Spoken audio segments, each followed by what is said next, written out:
요즘 뉴스를 보면은 자주 반복해서 나오는 기사가 좀 있더라고요. 많은 사람들이 가지고 있는 돈을 많이 투자하고 그것도 모자라서 빚을 내서 소위 영혼을 끌어서 영끌해서 투자했는데 이 주식시장이 곤두박질을 치면서 적게는 수백만 원의 손해와 또 많게는 수억 원까지 손해를 보는 그런 개인 투자자들이 셀 수 없이 많다는 그런 기사를 보았습니다. 특히 이제 우리가 흔히 이 삼전 닉스라고 하지 않습니까? 삼전 닉스, 삼성전자와 이 하이닉스 이 두 회사의 이 주식이 더 오를 거라고 기대를 가지고 투자했던 사람들이 현재 곤두박질 치고 있는 이 주식시장을 보면서 망연자실하고 또 큰 손해를 보고 있다는 그러한 뉴스가 거의 뭐 하루도 빠지지 않게 그렇게 나오고 있습니다. 한국 시장의 이 주식시장은 도박판이라는 말까지 나오곤 합니다. 노후 자금, 결혼 자금, 심지어 전세금까지 빼서 투자했건만 하루아침에 반토막이 나거나 대부분 날아갔다고 하는 사람들이 참 많았습니다. 아마 여러분들 중에서도 주식하고 있는 분들 계실 거예요.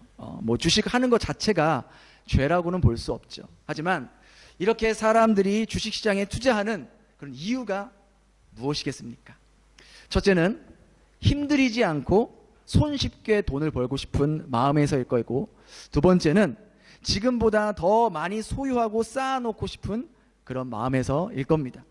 더 많이 쌓아놓고 싶은 이유 역시 지금 내가 가지고 있는 거로는 내 남은 인생을 살기에는 부족하다고 여기고 지금보다 좀 더 많이, 좀 더 높게 내 인생의 성벽을 쌓고 싶기 때문입니다. 이것이 비단 주식시장 뿐이겠습니까? 부동산, 안정된 직장, 좋은 스펙, 좋은 직장, 자녀를 위한 투자, 이런 것들은 사람들은 자신의 인생에 무너지지 않고 단단한 성벽을 쌓고 싶은 마음 때문일 겁니다. 하지만 우리 인생을 돌아보십시오. 우리 인생을 보면 그 어느 것 하나 우리 인생의 완벽한 성벽이 되어주지 못하는 것을 우리는 보게 됩니다. 때로는 나를 지켜줄 거라고 확실하게 믿었던 그것이 오히려 내 인생을 무너뜨리는 일에 가장 결정적인 역할을 할 때가 있다라는 것이죠. 그렇게 이렇게 불확실한 미래를 살아가는 우리들에게 무엇을 붙잡고 살아가야 하는가? 2700년 전 이사야 선지자는 이미 그 질문에 대한 답을 오늘 말씀을 통해서 우리에게 말해주고 있습니다. 오늘 본문을 하나하나 읽어가면서 이 불확실한 시대 속에서 진정 우리 인생의 견고한 성벽이 되어주는 것은 무엇인지를 발견할 수 있는 그런 시간이 되길 소망합니다. 우리 1절 한번 같이 다시 함께 읽겠습니다. 시작. 보라, 주 만군의 여호와께서 예루살렘과 유다가 의뢰하며 의지하는 것을 제하여 버리시되 곧 그가 의지하는 모든 양식과 그가 의지하는 모든 물과. 하나님께서 이사야 선지자를 통해서 말씀하신 것이 굉장히 충격적입니다. 예루살렘과 유다가 의지하는 것을 제거하신다고 말씀하셨는데 그 중에 첫 번째가 뭐냐? 바로 양식과 물이었다라는 거예요. 여러분, 물과 양식은 단순한 음식이 아닙니다. 인간이 생존하기 위한 필수 요소이고 가장 기본적인 요소입니다. 그런 물과 양식을 하나님께서 끊어내시겠다고 하는 겁니다. 왜 끊어내신다고 합니까? 원래 이스라엘 백성들은 광야 생활을 할 때 이 물과 양식을 공급했던 분이 누굽니까? 하나님이시죠. 반석에서 물을 내고 그들이 아무 수고도 하지 않았지만 매일매일 만나를 먹으면서 무려 몇 년 동안, 40년 동안 광야에서 이스라엘 백성들이 살았습니다. 그러나 이들이 가나안 땅에 들어오고 나서 더 이상 물과 양식을 위해 하나님을 의지하지 않았습니다. 오히려 그 가나안 땅의 우상 숭배의 문화에 영향을 받아서 우상에게 절하며 우상에게 농사가 잘 되길 빌었던 것이죠. 즉 그들은 보이지 않는 하나님은 버리고 보이는 우상을 따라 그들의 문화를 따라 살았던 겁니다. 하나님은요, 그들의 패역함을 보시고 가장 인간의 기본적인 요소인 양식과 물을 끊어내겠다고 하신 겁니다. 여러분, 양식과 물, 오늘날로 말하면 무엇이겠습니까? 바로 먹고 사는 문제를 말하는 겁니다. 하나님께서 이 먹고 사는 문제를 끊어내시겠다고 합니다. 왜 끊어내시겠다고 합니까? 우리는 돈을 벌고 내 통장을 채우고 그러면은 그것이 내 미래를 책임져 줄 거라고 굳건하게 믿고 있습니다. 내 통장이, 내가 가지고 있는 부동산이, 내 주식이, 내 연금이, 내 보험이 나의 삶의 성벽이 되어 지켜줄 거라고 믿고 있지만 하나님은 NO라고 말씀하시는 거예요. 너를 지켜주고 너를 살리는 것은 양식과 물이 아니라 여호와의 입술에서 나오는 말씀이다라고 선포하고 있는 것이죠. 하나님께서 때론 우리가 가지고 있는 물질이나 경제적인 것들을 흔드시는 이유는 우리가 그것을 하나님 자리에 올려놓고 살고 있기 때문입니다. 그것을 하나님보다 더 신뢰하고 믿고 의지하고 있을 때 하나님은 그것을 흔들어 놓는다는 것이죠. 많은 경우 오랫동안 우리가 힘들게 모아놓은 돈이 때로는 허무하게, 어이없게, 전혀 생각지 못한 일로 날아가 버릴 때가 얼마나 많이 있습니까? 우리가 하나님보다 내가 가지고 있는 물질이나 재산을 더 의지할 때 하나님은 그것을 끊어내겠다라고 말씀합니다. 우리 계속해서 2절과 3절입니다. 같이 읽겠습니다. 시작. 용사와 전사와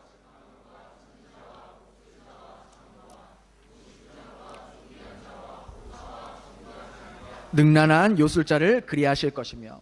그러니까 이게 무슨 말이냐면 이사야는 인간이 의지할 수 있는 모든 것들을 하나님께서 끊어내시겠다라고 말씀하는 거예요. 먼저 이 용사와 전사는 바로 외부의 공격으로부터 막아주는 군사적 안보력을 말하는 거예요. 재판관과 장로는 뭐냐? 바로 사회 시스템의 정의를 유지하는 그러한 사람들을 말합니다. 또한 선지자와 복술자, 이 능란한 요술자라는 것은 미래를 예측하고 불안을 통제하려는 종교적인 행위 혹은 미신적인 행위들을 일컫는 것이고, 정교한 장인, 모사라는 것은 바로 문명적 기술과 지성인들을 말하는 거예요. 오늘날로 말하면 이게 뭡니까? 바로 국방력, 사법 시스템, 전문가들의 예측, 첨단 기술, 또 종교적 신념, 즉 인간 사회가 믿고 신봉했던 그 모든 것들을 한순간에 무력화시킨다고 하나님께서 말씀하는 거예요. 여러분, 현대 사회는요, 과학 기술을 신봉합니다. 그죠? AI 기술이 우리의 삶을 바꿔놓을 수 있다고 그렇게 말합니다. 돈 있는 사람은 이제 해외여행이 아니라 우주여행을 하게 될 것이고, AI 의학 기술로 이제 생명 연장이 가능해질 수 있다고 하고, 과학 기술의 발달로 인해서 우리의 삶은 이전에 누릴 수 없었던 유토피아의 사회를 만들 수 있을 거라고 외치는 것이죠. 마치 이 모습은 인간들이 더 높은 곳을 향해 올라가고자 하면서 바벨탑을 쌓았던 것처럼 과학기술이라는 바벨탑을 쌓으면서 거기에 하나님 자리와 하나님의 영역을 넘보고 있다는 거예요. 하지만 그 높은 하늘에서 하나님께서 그런 인간들의 모습을 보시면서 코웃음 치시고, 그리고 하나님의 그 콧바람 한 번이면 인간들이 평생을 쌓아놨던, 수십 세기 지나면서 쌓아놨던 그 모든 것들이 한순간에 날아가게 된다는 것이죠. 그뿐만이 아닙니다. 하나님을 의지하지 않는 이스라엘 민족은요, 더 큰 혼란 속으로 빠지게 하신다고 말씀하십니다. 우리 4절 5절 같이 읽겠습니다. 시작. 그가 또 소년들을 그들의 고관으로 삼으시며 서로 학대하며 각기 이웃을 잔해하며 아이가 노인에게 비천한 자가 존귀한 자에게 교만할 것입니다. 하나님을 의지하지 않고 인간이 쌓아놓은 것들을 의지하게 되면 하나님은요, 그 사회를 혼란 속으로 빠뜨리게 하신다는 겁니다. 대표적인 예로 4절에 뭐라고 나와 있어요? 소년들과 아이들이 그 사회의 고관이 돼서 그 사회를 다스린다는 거예요. 여기서 말하는 소년과 아이들이란 비단 나이가 어린 자들이 아니라 미숙한 자들, 판단력이 흐려진 자들을 말하는 거예요. 미숙한 자들, 판단력이 흐린 자들이 그 사회와 그 나라의 지도자가 된다고 생각해 보십시오. 그것보다 더 큰 재앙이 어디 있습니까? 그 결과는 참담할 것입니다. 백성들은 서로 학대하고 자기만 살겠다고 서로가 서로를 죽일 것이고, 충동적으로 살아가면서 내가 하고 싶은 것만 하면서 살아가게 될 것입니다. 그것을 막으면 누구든지 해치고 공격하게 됩니다. 즉 힘이 지배하는 동물의 왕국이 된다라는 거예요. 그런데 여러분, 이런 모습은 이미 우리 사회에 도래하고 있지 않습니까? 다른 나라 생각할 것도 없어요. 우리나라만 봐도 하나님이 이미 2700년 전에 말씀하신 이런 사회가 되어 있지 않습니까? 정치권에서는 보수 진보를 떠나서 나라를 다스린다는 대통령부터 참모, 장관, 법안을 만들어내는 국회의원들이 범죄자 출신들이 넘쳐납니다. 너무 아이러니하지 않습니까? 무슨 범죄 전과가 없으면 높은 자리에 못 올라가는 나라가 되었어요. 전과자가, 범죄자가 선량한 시민들의 지도자가 되는 나라가 되어버렸다는 거예요. 여러분도 아시겠지만 이제 우리가 범죄 피해를 입어도 법을 지켜야 하는 경찰도 이제 믿지 못하는 세상이 되어버린 거예요. 뭐 경찰뿐이겠습니까? 그게 드러난 것만 그런 거지 법을 판결하는 판사, 검사 할 거 없이 빽 있는 자들, 돈 있는 자들은 자기들끼리 짝짝꿍이 되어서 범죄 사실을 은폐하고 축소하는 나라. 학교에서도 학폭의 가해자들은 버젓이 당당하게 학교를 다니고 있는데 그 학폭의 피해자들이 오히려 전학을 가야 되고 평생 트라우마를 가지며 살아가야 하는 그런 나라. 성폭행범들은 뻔뻔하게 살아가고 있지만 피해자들은 평생을 고통 속에 두려움에 떨며 살아가야 하는 나라가 대한민국이 되었다라는 거예요. 또한 아이가 노인에게, 비천한 자가 존귀한 자에게 교만할 거라고 말합니다.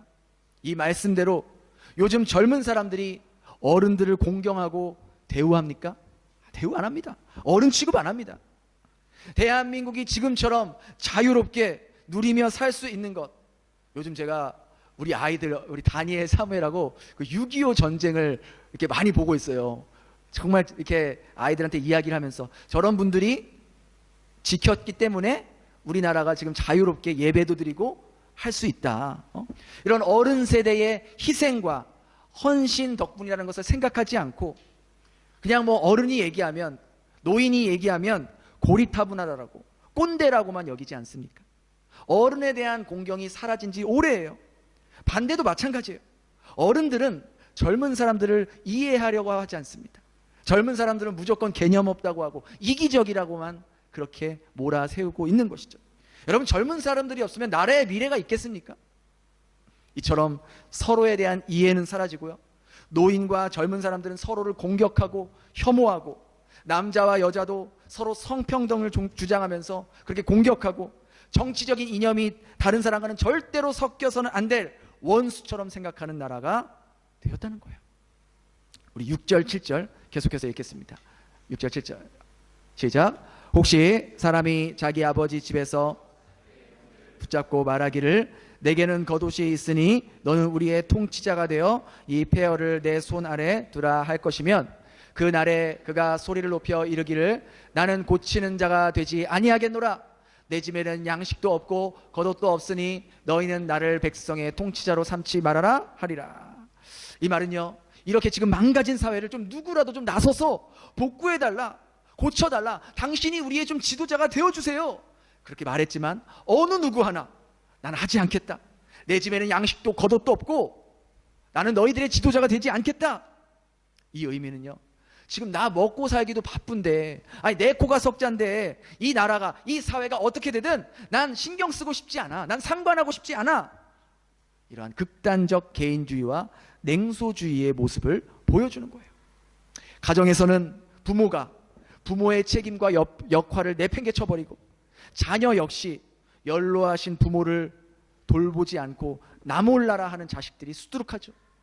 회사에서도 누구 하나 문제에 대해서 책임지려는 모습은 보이지 않고 다 발뺌하고 자기만 살려고 하고, 교회에서도 교회의 경제적인 어려움이나 실질적인 어려움을 짊어지려 하고 싶지 않는다라는 것입니다. 이런 모습은 이미 2700년 전 이사야 선지자가 예언했던 모습이에요. 그리고 이사야는요, 이러한 문제들의 근본적인 원인을 분명히 말하고 있습니다. 우리 8절 9절입니다. 함께 같이 읽겠습니다. 시작. 예루살렘이 멸망하였다. 그들의 언어와 행위가 여호와를 범하여 그의 영광의 눈을 범하였음이니라. 그들의 안색이 불리하게 증거하며 그들의 죄를 말해주고 숨기지 못함이 소돔 같으니, 그들의 영혼에 화가 있을지언정 그들이 재앙을 자취하였도다.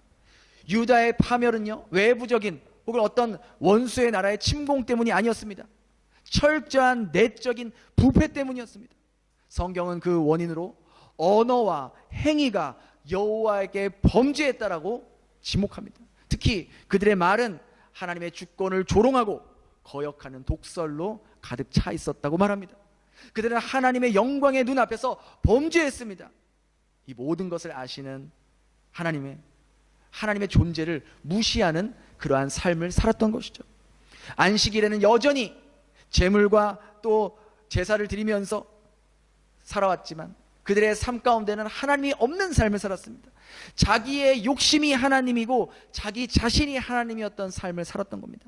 그 결과 그들의 안색이 뭐라고 합니까? 죄를 짓고도요 뻔뻔함을 숨기지 않았습니다. 죄를 짓지 않고 오히려 떳떳하게 여기며 소돔과 같은 그러한 모습을 보였습니다. 하나님은 그들에게 무시무시한 경고에 말씀합니다.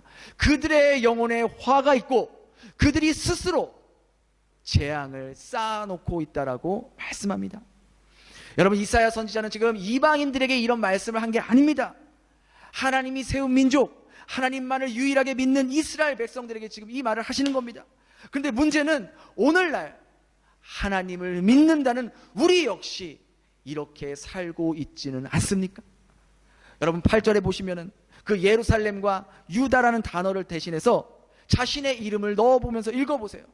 장상진이 멸망하고 장상진이 엎드려졌음은 그의 언어와 행위가 여호와를 범하여 그의 영광의 눈을 범하였기 때문이다. 하나님은 오늘 이 예배를 통해서 다른 사람이 아닌 바로 저와 여러분에게 말씀하고 있는 거예요. 죄를 지으면서도 이건 어쩔 수가 없었다. 다 그렇게 하지 않냐? 그렇게 하지 않고는 살 수가 없다. 그렇게 합리화하고 포장하며 살고 있진 않습니까? 그것은 하나님을 속이는 일인 동시에 스스로 내 양심을 속이고 있는 행동입니다. 그러한 선택과 행동은 결국 자기 스스로 자신의 삶에 하나님의 재앙을 쌓아놓는 경고라고 말씀하고 있는 것이죠.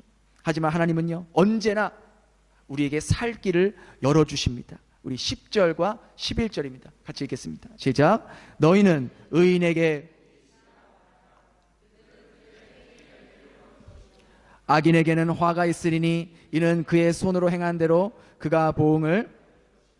하나님의 심판의 경고는 사실 심판을 위한 경고가 아니라 바로 회복을 위한 하나님의 절절한 외침이었다는 거예요. 하나님 말씀하십니다. 세상이 아무리 혼란스럽고 악인들이 흥황하고 의인들이 고통을 받는 이 시대 속에서 하나님의 심판대 앞에서 철저한 개인의 행동과 영적인 인과율이 작동된다고 말씀하는 거예요. 10절에 나오는 이 의인은 누구입니까? 바로 눈에 보이는 세상의 것과 세상의 시스템을 의지하지 않고 오직 눈에 보이지 않는 하나님을 의지하며 하나님만을 내 삶의 성벽으로 삼아 신실하게 살아가는 자들입니다. 결국 그들은 그들의 행위의 열매를 먹게 된다라고 말씀합니다. 여러분은 여러분의 인생의 성벽을 무엇으로 쌓아가고 계십니까? 여러분의 자녀에게 어떤 성벽을 세워주시겠습니까?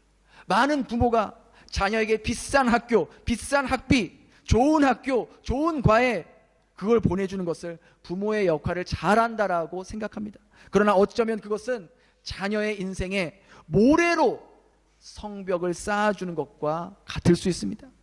자녀에게 세상의 가치관과 세속적 성공을 심어주기 위해서 밤낮으로 뛰어다니고 그렇게 힘들게 번 수많은 돈과 시간과 에너지를 쏟아부었지만 정작 그 자녀의 영혼은 세상적 가치관으로 물들고 오염될 수도 있다는 거예요. 내가 비록 비싼 학원, 비싼 과외, 비싼 학교는 보내지 못한다 할지라도 밤마다 자녀의 손을 잡고 자녀의 머리에 손을 대고 기도할 수 있길 바랍니다. 하나님, 이 아이가 이 인생에 예수 그리스도로 인생의 성벽을 세울 수 있는 그런 인생 될 수 있게 도와주세요. 제가 이 자녀에게 물질적으로 풍요롭게 해주지는 못한다 할지라도 일생 가운데 흔들리지 않을 영원한 반석 되시는 예수 그리스도를 전할 수 있는 그런 엄마 아빠가 되게 해주세요. 직장에서도 마찬가지죠. 여러분, 우리 그리스도인들에게 직장은 단순히 돈을 벌기 위한 먹고 살기 위한 생계 수단이 아닙니다. 직장은 하나님께서 우리의 것을, 우리가 세상의 것을 신뢰하는지 아니면 하나님만을 신뢰하는지 판단하는 그런 저울대가 된다라는 거예요. 직장 상사의 눈치를 보면서 내 영혼을 팔아넘기고 승진을 위해서 하면 안 되는 행동들을, 그런 선택들을 하고 있다면 여러분 스스로 인생에 재앙을 쌓고 있는 겁니다. 여러분, 제가 베델 교회의 목사라면요, 여러분 회사의 목사입니다. 여러분 그런 생각 해보셨습니까? 여러분의 직장은 하나님께서 보내신 선교지이자 목회 장소라는 거예요. 여러분은 하나님께서 그 직장으로 보내신 선교사이자 목회자라는 겁니다. 먹고 살라고만 여러분을 베트남으로, 그 일터로 보내신 것이 아닙니다. 하나님 우리를 부르실 때 하나님의 영광을 위해 살라고, 예수님의 증인으로 살라고 우리를 이 땅 베트남 땅까지 보내신 거예요. 여러분이 이런 마인드로 여러분이 회사를 다니고 일을 한다면 여러분으로 인하여서 그 회사가, 그 일터가 변화될 수밖에 없어요. 자녀는 누굴 닮아요? 부모를 닮죠. 그 교회 성도는 그 교회 목사를 닮습니다. 여러분의 회사 직원은 상사인 여러분을 닮게 되어 있다는 거예요. 신앙적인 부분도 마찬가지죠. 우리가 계속해서 이번 달 중순부터 이사야서를 묵상하고 있잖아요. 1장부터 쭉 묵상하는데 이사야가 말하는 게 뭡니까? 너희들 무늬만 종교생활 그만둬라. 월화수목금토 주중에는 니들 하고 싶은 대로 하고 니들 마음대로 살고 하나님 없는 삶을 살다가 안식일 돼서 재물 가져오고 제사 드리는 거 내가 좋아할 것 같냐? 뭐라고 말합니까? 이사야서에 역겹다, 토할 것 같다. 제발 제사 드리러 오지 마. 니들이 피는 그 향 나한테 역겨운 냄새가 나. 니들이 가지고 있는 그 재물 거기에 범죄자의 피가 담겨 있다. 평일에는 내 마음대로 내가 하고 싶은 대로 하나님과 전혀 상관없는 삶을 살면서 일요일 돼서 교회 와서 찬양하고 뭐 헌금 내고 봉사 조금 하면 말씀 듣고 조금 감동하면 그걸 하나님을 믿는 거라고 이야기할 거면 오지도 마라. 이사야 선지자를 통해서 말하면 역겹다. 너 예배 드리러 오는 거 내가 토할 것 같아. 지금 그 말씀 하시는 거예요. 니들의 죄악을, 니들이 제사 드리기 전에, 예배 드리러 오기 전에 죄악들을 끊어내야 된다. 너희들의 그 종교적인 열심으로 죄악을 퉁치려 하지 말아라. 그거 말하는 거예요. 하나님이 정말 원하는 게 무엇일까요? 우리 이사야서 1장 16절과 17절 한번 같이 읽겠습니다. 시작. 너희는 스스로 너희 선행을 17절 선행을 배우며 정의를 구하며 학대받는 자를 도와주며 고아를 위하여 신원하며 과부를 위하여 변호하라 하셨느니라. 여러분, 하나님께서 정말 원하시는 것은요, 여러분이 주일날 예배 드리러 오는 것보다 여러분의 삶의 자리에서, 여러분의 직장에서, 여러분의 가정에서, 사람과의 관계에서 눈에 보이지 않지만 살아계신 하나님을 인식하며 하나님의 말씀을 깊이 묵상하고 그 묵상한 말씀대로 살아가는 변화된 삶을 원하신다는 거예요. 죄악을 끊어내지 않고 드리는 예배는 100번 1000번 드려도 하나님께서 받으시지 않는 예배가 된다라는 거예요. 사랑하는 성도 여러분, 오늘 이사야가 선포하는 이 심판의 메시지는 무겁고 또 차가워 보입니다. 양식을 끊으시고 물을 끊으시고 모든 생각과 계획과 이 사회를 폐허로 만드시는 하나님이 무서운 심판자로만 보이십니다. 그러나 이 심판 뒤에는 바로 우리들을 향한 그 하나님의 찢어지는 절규의 소리를 우리가 들을 수 있어야 되는 거예요. 하나님께서 우리 삶의 가짜 성벽들, 우리가 스스로 쌓아 올린 그 가짜 성벽들을 무너뜨리시는 이유는 우리가 그것을 의지하면 의지할수록 돌이킬 수 없는 재앙을 쌓고 있기 때문이라는 거예요. 우리의 인생을 나락으로 떨어뜨릴 그 썩은 동아줄을 붙잡고 있는지도 모르고 그것을 놓지 못하는 우리의 모습을 보시고 그 썩은 동아줄 잘라내기 위해, 끊어내기 위해 가위질을 하신다라는 거예요. 그것은요, 심판의 모습이 아니라 우리를 살리기 위한 하나님의 사랑의 모습이라는 거예요. 우리가 의지하던 세상의 것들, 세상의 그러한 시스템들이 무너질 때 비로소 우리의 시야를 가리고 있었던 우상 때문에 보이지 않았던 예수 그리스도의 성벽이 보이게 될 것입니다. 예수 그리스도는요, 우리를 대신해서 당신께서 모든 물과 양식을 빼앗긴 채 가장 비참하게 벌거벗은 채로 십자가라는 그 폐허 위에 매달리셨습니다. 그분이 친히 우리의 모든 죄와 저주를 짊어지시고 스스로 무너지는 심판을 받으셨다는 거예요. 오늘 우리는요, 내가 쌓아 올린 그 성벽들이 무너진다 할지라도 낙심하거나 실망할 필요가 없습니다. 여러분, 하나님께서 여러분이 쌓아 올린 것들, 하나님이 후 하고 한 번만 불면요 다 무너지게 되어 있어요. 돈, 여러분이 쌓아 올린 커리어, 학벌, 지식 다 무너지게 되어 있어요. 그것들은요, 우리의 인생을 진정으로 지켜줄 수가 없습니다. 대신 하나님의 말씀이라는 이 견고하고 흔들리지 않는 이 재료로 여러분의 인생의 성벽을 하나하나 벽돌 쌓듯이 쌓을 수 있길 바랍니다. 말씀에 대한 이 순종이라는 벽돌, 선행을 행하는 벽돌, 악을 끊어내는 벽돌, 힘없는 자들의 편이 되어주는 벽돌, 하나님 나라와 주님의 몸된 교회를 세워가는 이 벽돌로 여러분의 인생을, 여러분의 영혼의 성벽을 세워갈 수 있길 바랍니다. 지금 이 순간부터 하나님께서 허락하신 내 가정이, 내 직장이 나의 선교지라는 것, 나의 목회 장소라는 것을 깨닫고 나를 그곳에 선교사로, 목사로 보내셨다는 것을 기억할 수 있길 바랍니다. 이 거룩하고 영광스러운 길을 묵묵히 걸어갈 때 예수 그리스도께서 우리의 진정한 성벽이 되어주시고 우리를 보호해 주시며 우리와 반드시 함께 걸어가 주실 것입니다. 이 시간 이후부터 모래와 같이 흩날리는 세상의 것이 아닌 영원한 반석 되시는 예수 그리스도를 내 인생의 성벽으로 세워나갈 수 있는 저와 여러분 될 수 있기를 예수님 이름으로 축원합니다. 우리 이 시간 그렇게 말씀을 기억하면서 또 찬양으로 고백하며 기도하며 나아가도록 하겠습니다.